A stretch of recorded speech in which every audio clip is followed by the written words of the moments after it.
Welcome to the Slop Temple. We pray this video helps. In this video, I will show how to buy crypto in Trust Wallet only way. Open Trust Wallet and tap apps or browser to begin the process. Connect a compatible decentralized exchange interface like PancakeSwap or Uniswap through the browser. Select the token you want, enter the amount, then approve the swap and sign the transaction with your wallet.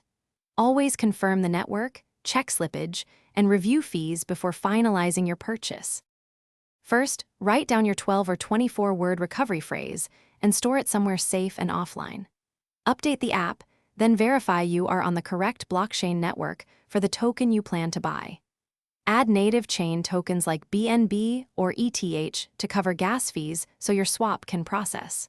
Small test swaps help confirm settings and avoid large mistakes when you make the main purchase later.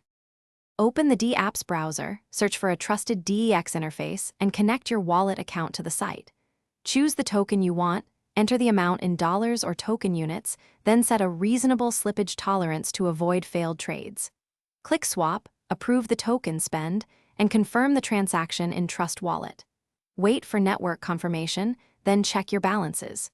Keep transaction receipts and monitor prices after your. Thanks for watching. Consider subscribing if we helped you.